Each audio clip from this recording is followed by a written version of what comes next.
my name is Shamika Smith, and I serve as the Executive Director and founder of the Brotherhood of Excellence Academy. We're on a mission of ending fatherless generations by preparing males for empowerment, entrepreneurship, enrollment, enlistment, and employment.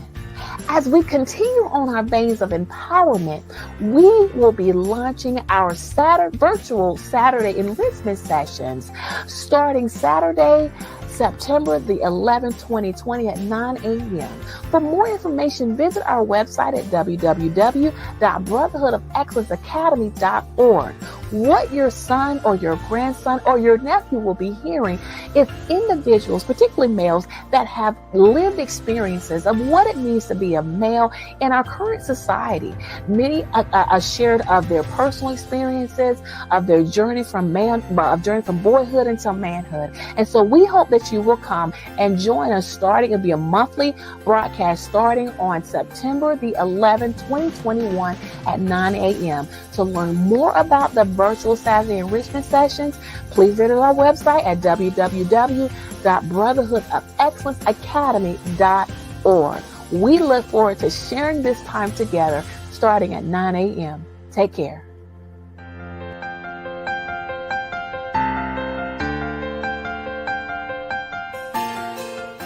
Well, hello, my name is Shamika Smith, and I serve as the Executive Director and founder of the Brotherhood of Excellence Academy. We're on a mission of ending fatherless generations by preparing males for entrepreneurship, empowerment, enrollment, enlistment, and employment. Under the umbrella of empowerment, we have launched our broadcast, Teaching Boys and Raising Sons. Just a second, let me pull that up.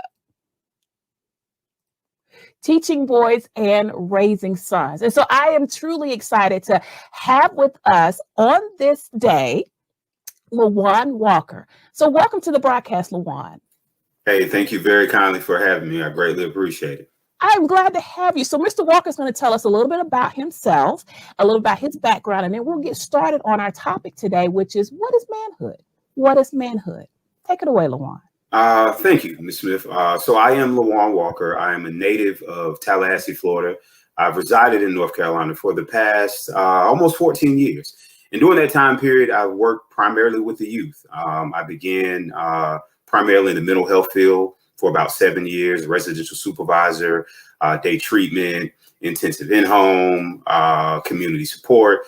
I transitioned from there to work within the school system. With communities in school as a graduation coach.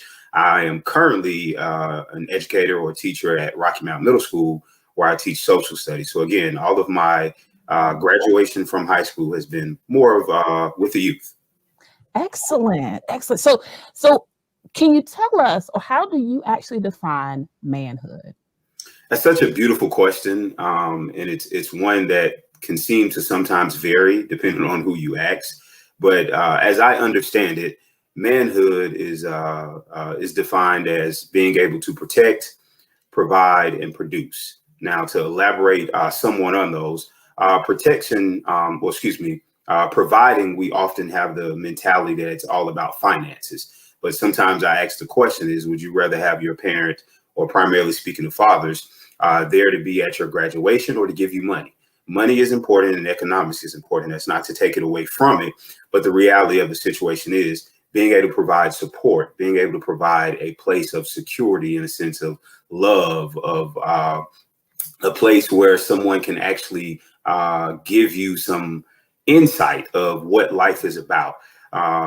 Producing. And the example I give sometimes is like a manufacturer. So you have a car and you have all the parts that actually produce the car itself. So my favorite quote of all time is James Baldwin: "For these are all our children, we will either profit from or pay for whatever they become." So in that production piece, being able to provide and produce quality young men. I love that. I love, make sure I got it. Protect, provide, and also produce. Yes, ma'am. I love that. I love that. So can you tell us roughly 3 to 5 characteristics of what it means to be a man? So I love the overview, but can you kind of, some of our audience members comes from various backgrounds. So what are like 3 to 5 characteristics of being a man?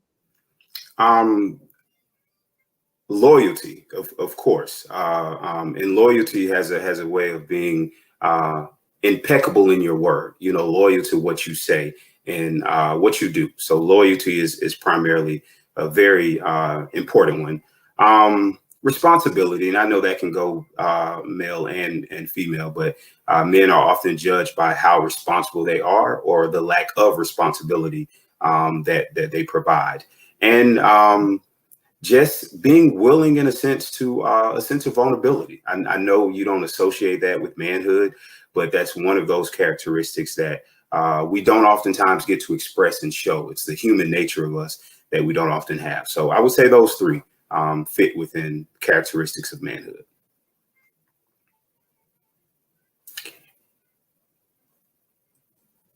I love it. The vulnerability, the responsibility, and the loyalty. That's correct. Yes, yes. That's correct. Yes, yes. So, based on your background, as you go about coaching young boys, let's look at a couple of areas. So, if we're looking at coaching young boys in the area of mental development, can you tell us some things of how you've been able to coach young boys in that area? It's confidence, so having them, in a sense, to believe in themselves, and more importantly, giving them a platform to kind of speak to what they're thinking mentally. So just providing them with the belief within themselves and to let them know that they're unique. And I think the mental aspect, because everything starts mental. What you think mentally manifests itself physically. So once you have your mental idea of who you are and what you can provide, it produces itself through the physical form. So yeah, a lot of mental and working in the mental health field, it was really, in a sense, trying to get young males to rethink how they have been taught or how they have been programmed to think. So it's a lot of reprogramming, but that reprogramming, in a sense, just to get them to have a belief in themselves. I love that. So once you deal with the mental piece, I heard you talk about physical. So what are some things, how do you prepare them from a physical perspective? Well, this day and age, the new thing is self-care, so the self-care part, eating right, exercising, and I don't mean to be so typical, but these are common things that, in this day and age with the teenagers, and I don't like to speak generationally, but I have to speak to what it is. In my generation and generations prior to that, we were always outside. The concept of come home before the street lights come on, and I remember just kind of coming home from school and getting out of my quote unquote school clothes and school shoes, to put on my play clothes and play shoes. With this generation nowadays, it's more of video games. And what's so different is the video games are mostly played virtually. I used to actually have to go to a friend's house and play the video game. So again, I'm speaking of the physical in a sense of activity, in improving your overall body, just in general, knowing what you're putting in your body, knowing and understanding. I'm a former athlete, and that's very hard to say former. But being a former athlete, the thing I had to understand is my body. So the best example that I can give for myself and for you, Ms. Smith, as a woman, a perfume might smell good on you, but it might not smell good on the other person. So what works for my body, it might not work well for your body. So again, knowing what fits best for you. And some people have, different hereditary diseases or situations, diabetics, so your outline of what you eat has to be attributed to what your body type is. So just really, in terms of the physical, knowing your body is the best advice that I give to all males. And once you know what works for your body, again, going back to the cologne piece, once you know what cologne fits you, hey, you can wear that comfortably, but it might not smell good on you because it smells good on me, but it's what works for your body. I love that. So knowing your body is going to be critical and key as young men begin to develop accordingly. Absolutely.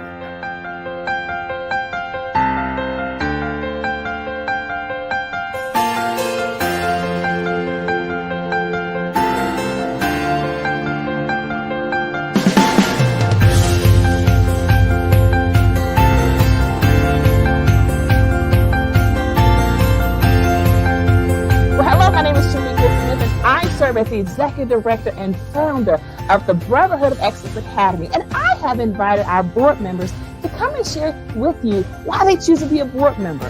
So this is Sharon Thomas, and she serves as our board chair. Now, let me tell you, she has been here since 2018 when we first met in August of 2018. I was actually at a hotel, and I was like, okay, we're going to do this. And so I've asked my board members to each share why they've chosen to be a board member with the Brotherhood of Excellence Academy. Tell us about it, Sharon. Thank you, Shamika.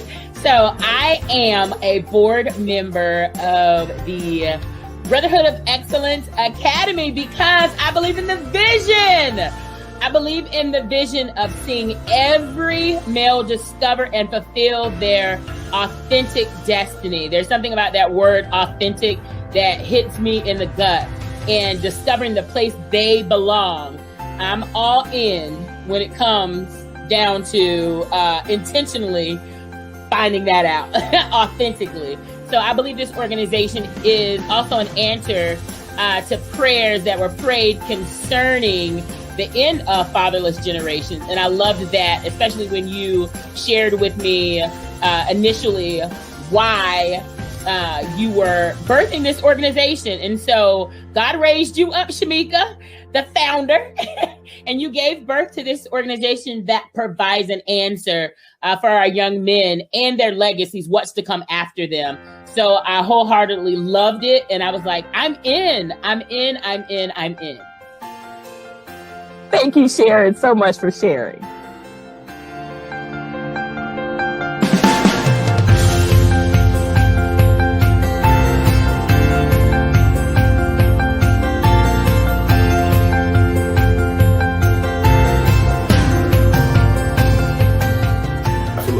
Using that same concept, what about that emotional development? You know, that out of all things, that is the most underrated, underattended, underappreciated aspect of manhood, because in actuality, we're not taught to embrace our emotions. It's almost the most human characteristics that we have. I'm a music person, and there's a song where it's called Emotions, and the guy goes through the song saying, you know, emotions make you cry sometimes, it makes you sad. But the one example that he used that I always like to use is when we're born, one of the first things that the doctor does to ensure your child is somewhat healthy is to see if the child can cry. But as we get older as males, the whole concept of being emotional and expressing ourselves, you know, there's a saying that I hear students say, are you in your feelings? You know, it's okay to be in your feelings. It's the most human aspect of all people. It actually humanizes you, because if you were not in your feelings, then you would not be considered and very insensitive of other people. So I think that's one of those, because sometimes we focus so much on the physical, you know, that we forget about the emotional, because men have feelings too, you know, and that puts me in my feelings saying that, but you know, we have feelings too. So the emotional piece, and anytime I'm working with young males, I try to get them to honor how they feel and what they think.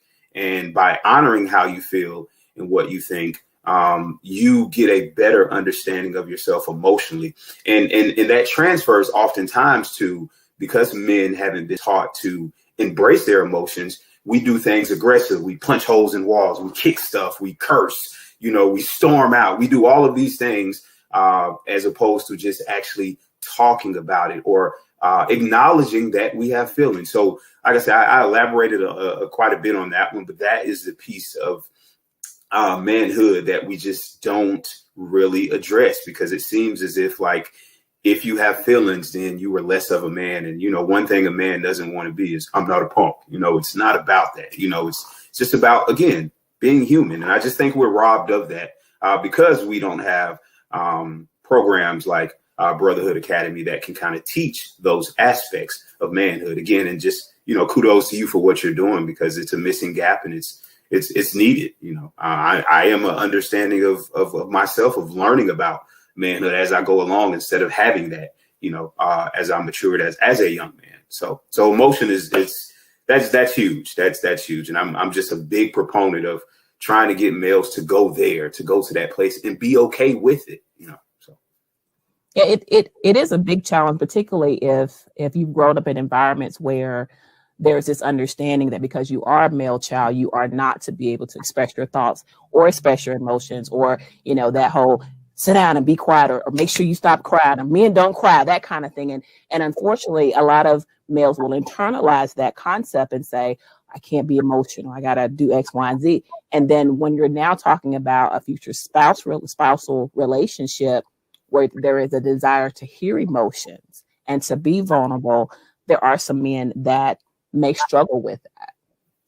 I want to kind of go along what you said, just give a personal example. So when I was in college, I had a roommate, still my friend to the day. I was, part of his wedding. And every night when we used to go to bed, he'll say, in terms of abbreviating my name, LeJuan, hey, Juan, hey, what's up, man? I love you. Hey, man, go to bed. It's because I wasn't used to, and oddly enough, I wasn't used to another man telling me he loves me. So who does that? Like, I'm not soft. Don't tell me you love me. So it took fast forward, moving to North Carolina. I'm about 25 at the time, and I'm riding with my uncle and his best friend, and I'm in the back seat. So my uncle gets out of the car and he says, hey, man, I love you. And his best friend said, I love you too. Like, that's okay. Men can say they love each other, but again, I didn't experience that in a sense, men saying that. And, it might be in a brotherhood way. Okay, man, that's what's up, but it's never actually expressly said. So from that point, it took me to see it as an example. And I just recently on my college roommate's birthday, I called him and told him how I appreciate him for doing that. Like, he made it comfortable in a sense to that it was okay. And it took me to 19 to, like I say, actually have a man express that he loves me, and it not make me feel, or him to feel, actually, because he was the one who was saying it, feel less of a man. So again, that's kind of still tying back into that emotion piece. It's okay to tell another man you love him and not be looked at in a judgmental way, so. Absolutely. So piggybacking on the concept of love, what about spiritual development, particularly of young boys? What are your thoughts on that? The most direct and very simple way is know thyself. By knowing you, kind of to some degree with the cologne, to what religion works best for you, to what practices that best enhance your spirituality. Just really the old African adage of know thyself. So the more you know who you are, the more in tune, or how to get in tune with yourself spiritually. So again, just having an understanding of yourself, which is a consciousness. And from that consciousness, it develops itself into the action of spirituality in a sense. And I think, again, just knowing who you are, and even for myself personally, the more that I fell in love with LeJuan and got to know who LeJuan is, I have a better understanding of myself spiritually and what works for me in terms of enhancing my spirituality. So just, again, the old African adage, know thyself, and the better and the more you know what works best for you. I love that. Again, what you've talked about is being a well-rounded individual, whether it is in the mental development, the physical development, the spiritual development, and or the emotional development, recognizing who you are, what are your triggers, what are those things that may bother you, and then how do you respond to those things? Do you respond from an emotional perspective? Have you recognized it's okay to be emotional? Do you understand from a spiritual perspective who you are? Are you physically prepared and physically fit? And then also making sure that you have a different understanding of your mental capacities as well. So let me...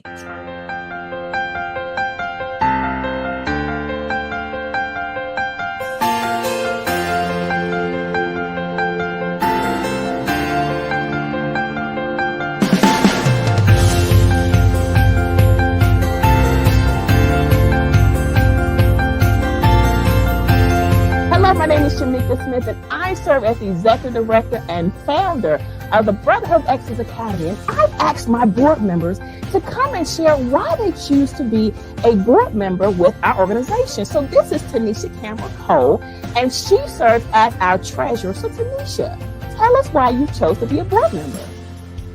I chose to be a board member of the Brotherhood of Excellence Academy because I think this organization is absolutely amazing. It's necessary. It's needed.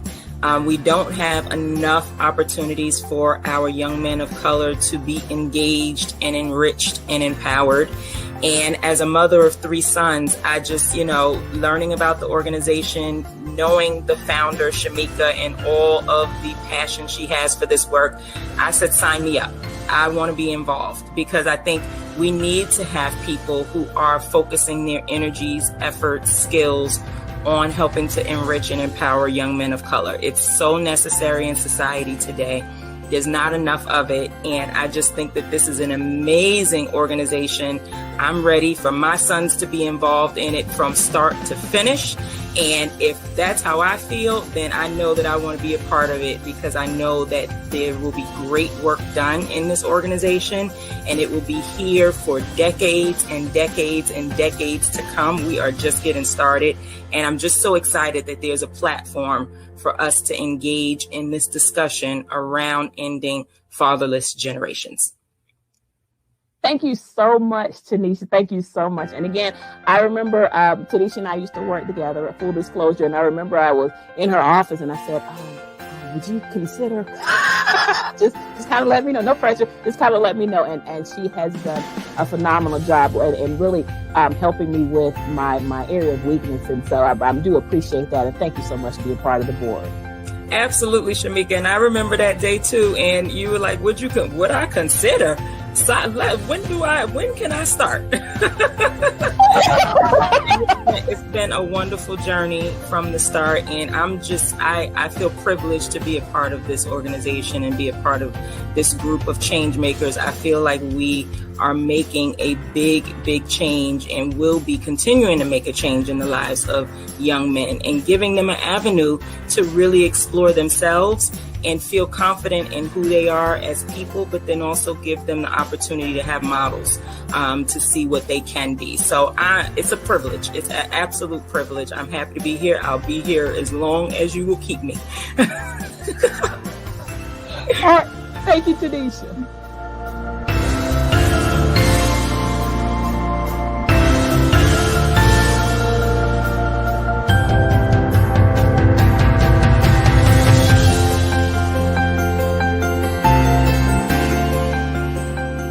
So let me turn the corner a little bit in terms of, because you are an educator, what are some strategies, roughly some strategies that educators can do to develop self-esteem for African-American boys? And I use the term self-esteem, given that we're in a world where it's very much still dealing with a lot of social unrest. So what are some things that educators can do to really develop that self-esteem in our African-American boys? Beautiful question and such a much needed conversation. As we know, African-American boys struggle the most academically within the school system. And it's not that they are not capable, but it's a misunderstanding of who they are. So number one, I think we can recognize that African-American males are not white males. And I must elaborate on that in the sense that there's a different history, there's a different psychology, and there's a different type of pressure.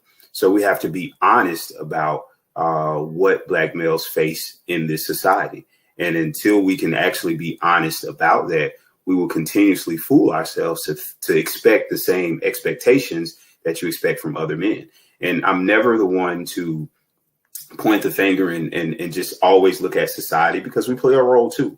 But the reality of the situation is we are plugged into a society that is not advantageous to our growth. And because of that, we struggle with many situations that leads us to having problematic situations. So for one, again, understanding and recognizing that Black males are not, they're unique in a sense of within this society. Number two, and this is very important, recognizing that we are not who we are perceived to be. Very, very important, because if you check any 6 o'clock news, 5 o'clock news, I was riding to work the other day, and it just hurt my heart to see one of those billboards that kind of changes. and I saw a black male posted on there wanted, like, so to be programmed to constantly see those images, whether we're talking about here in America or in Africa and other countries, people have this perception of black men that we're thugs, we're gangsters. And the most unfortunate thing about this, Ms. Smith, is we believe it ourselves, and that's challenging, because then it becomes a point where other black men might not trust me because of how they are perceived by society. So I remember once I was walking in a bank, and again, I literally dressed how I dress now outside of school. I'm a casual shoe type person, jeans fit, I don't sag, collared shirt, whatever it may be. And this woman, when I came into the bank, she said that, and I wasn't a member of the bank, so I would be charged $5 or $6 for cashing my check, because that's where the company banked at. So she, in her own mouth, told me that she was not going to charge me because she thought that I was going to rob the bank. And I'm in disbelief. Like, but again, I'm dark skinned, I have locks, so I fit the image physically, I guess, but not even hearing me speak or knowing anything about me. It's the perception. So we really, really have to understand that black men are not who they are perceived to be. And number 3, we just got to be patient, be patient with the growth, be patient with the process, and invest in the betterment of black men. So it's just the patience, because we cannot neglect 500 plus years of the assault, and the continuation of the assault. Oftentimes, and I don't mean to be political, but we look at the George Floyd situation, the Trayvon Martin, but many people, I think, are ahistorical because, and even though we know about Emmett Till, but that predates. Emmett Till predates, all of those things with the lynching. It was a period in African-American history called the Nadir, pretty much right after slavery, from about 1890 to 1920s, where it was the lowest point in black life. Black men were being lynched. And in these lynchings, as we see George Floyd as a public execution, this is not new. I mean, and I don't mean to, seem like I'm laughing about it, but we are surprised at the treatment of how we've always been treated. One of the main reasons that you don't see a Native American is because the men were attacked first, and the men are the protectors, going back to what you asked me about manhood. So just understanding that we must be patient with black men and black males because of the things that they go through, and we are under attack, and we have to be honest about that. Like, we can't run away from what we know to be the truth. All of the statistics point to that. In Wake County, the FBI opened up a federal inquiry in 2005, in a sense, because black males were disciplined harsher than other students based off for the same consequences, for the same. And the sad thing about it is that phrase, school to prison pipeline, because you find the same exact examples in prison, the same consequences, that the same thing that black men do and other men do, they get harsher sentences. So, and you see it in the school system. In Wake County, I think they closed it. They plan to close the case in 2021 or 2020, maybe it was last year. But the reality of it is, Wake County had to make changes. So that inquiry was substantiated. So we have to be patient, because again, 500 years of oppression and thinking that we're going to change overnight, that's not realistic. And being a people or a protector of a people who've never gone back to mental health, never got therapy for this, and still not getting therapy for this, because all of these things have been internalized. So I elaborated on that quite a few, but that's just the reality of the situation. We have to be patient. It requires that. And you did fine. Let me because the reality is that there are still levels of trauma that are being experienced, and however males decide to release that trauma, whether it is through, unfortunately, other negative behaviors, is not contributing to the betterment of society nor of our culture as well. And so, yes, 400, 500 years, and then now all of a sudden we have this ideology that we're going to uproot it overnight. There's nothing that's going to be uprooted overnight. We're going to start with conversations and be okay with having another conversation and recognizing, as you stated earlier, where you are as an individual. And then what are the steps you need to do to move forward? And also appreciating what's happening in the past, whether positive or negatively. Absolutely. Absolutely. Yes. And just again, being recognizing of that past, present, and future, bringing all three together and just moving forward with that, not neglecting anyone, knowing where you have been, knowing what you've overcame, and knowing where you want to go, and all of those stages require sincere patience with the process. And that's, if there's a word to fit, be patient with the process. I love it. Well, thank you, Mr. Walker, so much for spending a little bit of your time with us on today.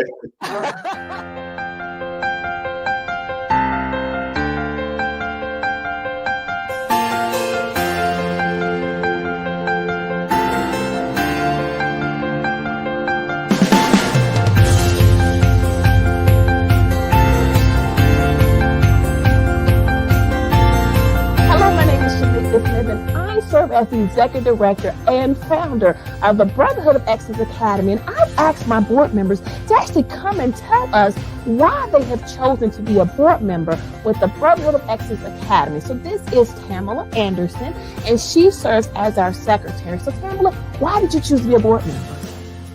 Thank you, Shamika.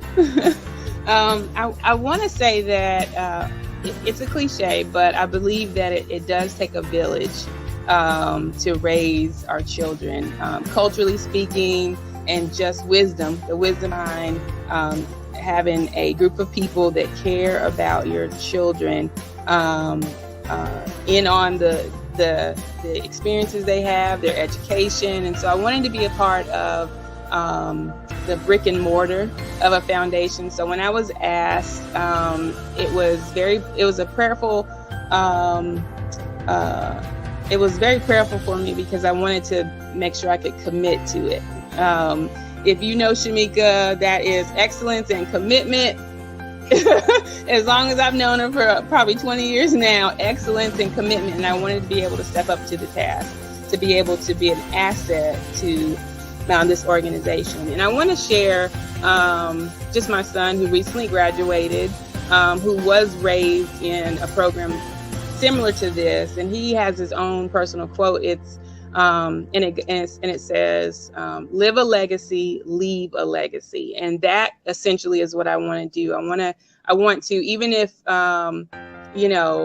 this program goes on beyond me, and that's what I want to be a part of. Something that continues on beyond me, that where I can help leave a legacy. So thank you again for asking me. I'm honored to serve in a capacity that I am growing in every board meeting. So it's been a blessing. Thank you.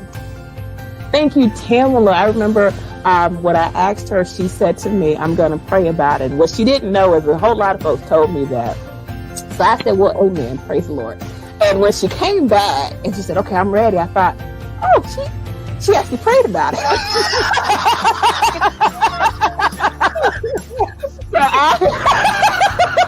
So I am forever. I love meeting with you on the Sundays before our board meetings. Everything is good, and it's been a blessing and really an honor to serve along with you. All right. Thank you. Thank you.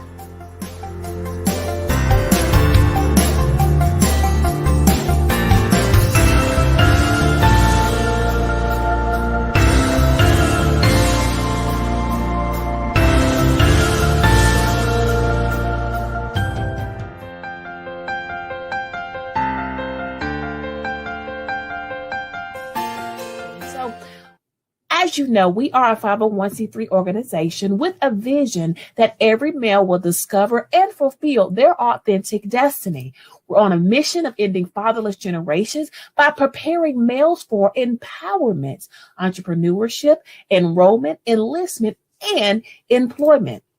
We do have core values, and I typically tell my board of directors our core values is juices with an A. Juices with an A. So it is joy and unity and integrity, communication, excellence, servanthood, and accountability.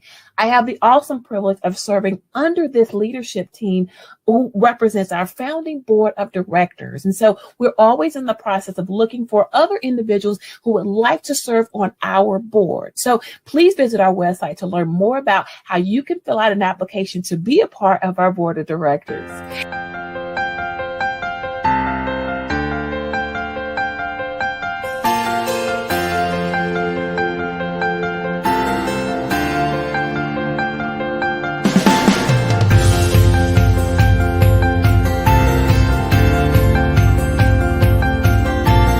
Hello, my name is Shamika Smith, and I hope that you have had the opportunity to enjoy our broadcast. I hope that you walked away with nuggets of wisdom, leadership components, and things that you could implement, whether it be in your family or whether it be in your learning environment or your teaching environment or whatever the case may be.